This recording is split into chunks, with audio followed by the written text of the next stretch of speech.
देखिए, ये बहुत ही निंदनीय घटना है और जिस प्रकार से दहशतगर्दियों ने ये दहशत फैलाने का इस स्वर्ग में काम किया, जो बड़ी मुश्किल से हालात सुधरे थे और वहाँ के लोगों को इसका फ़ायदा मिल रहा था। इतने लाखों की संख्या में लोग कश्मीर में घूमने जाने लगे थे।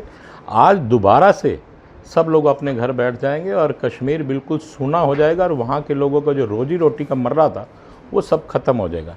और जिस प्रकार से दहशतगर्दियों ने धर्म पूछ के मारने का काम किया, वो लोग भूलते हैं कि हिंदू धर्म कोई ऐसा धर्म नहीं है कि आप उस पर इस तरह से अटैक कर देंगे।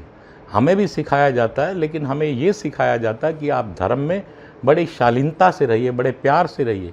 इस तरह से उनके धर्म में हो सकता है ऐसा बताया जाता हो कि काफिरों का शब्द प्रयोग किया जाता है और कहा जाता है कि आप काफिरों को मारने का काम। ऐसे नमाजियों की इस धरती पर कोई जगह नहीं होनी चाहिए, जो अपने आप को ये कहते हैं कि हम 5 वक्त की नमाज पढ़ते हैं। अगर उनका खुदा, उनका मालिक अगर उनको ये बात शिक्षा देता है तो फिर उनको सोचना चाहिए कि उनको शिक्षा किस प्रकार से मिल रही है। मैं तो ये कहूँगा कि जो लोग आज जो पाकिस्तान के नारे लगाते हैं, पाकिस्तान जिंदाबाद के नारे लगाते हैं, वहाँ के रहने वाले, उस घाटी में रहने वाले लोग, उनको झेलम के द्वारा पाकिस्तान में ही भेज देना चाहिए। इसके अलावा कोई सूरत नहीं है। और अगर वो हिंदू को कमज़ोर मानते हैं और वो कहते हैं कि हमारी जो कुरान में इस प्रकार के शब्द लिखे हैं कि आप इस प्रकार से अत्याचार करें, उन्होंने तो औरंगज़ेब को भी फेल करने का काम किया।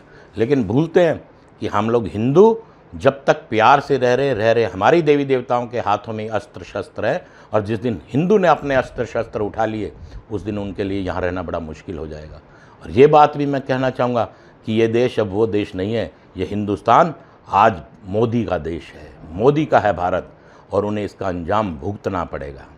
वो कल्पना भी नहीं कर पाएंगे कि किस प्रकार से दहशतगर्द इस प्रकार से हिंदुस्तान में अब दोबारा पाएंगे। ये देश के गृह मंत्री पूर्व की सरकारों की तरह नहीं है। जैसे पूर्व की सरकारें थी कि वो वहीं पर बैठे अपना बयान देते थे, लेकिन हमारे देश के गृह मंत्री माननीय अमित शाह जी उस स्थान पर पहुँचे हैं।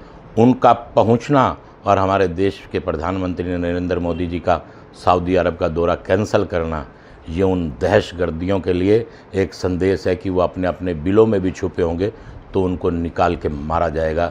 इस बात को समझ लें। अब हिंदुस्तान की तरफ आंख उठाने की अगर कोई चेष्टा करेगा तो उसका सर ही कलम कर देंगे। कल सीएम साहब जो प्रोग्राम था, देखिए, ये राष्ट्रीय शौक में होगा। सीएम साहब को आज जाना था जींद, लेकिन इतना बड़ा हादसा हुआ कि हर व्यक्ति की आंख नम है कि धर्म के नाम पे मारने की जो दहशतगर्दियों ने जुल्म किया है, इतना जुल्म तो शायद औरंगजेब ने भी नहीं किया। ये उसी औरंगजेब के वाक्य पर चल पड़े तो ये अब उनका अंत आ चुका है।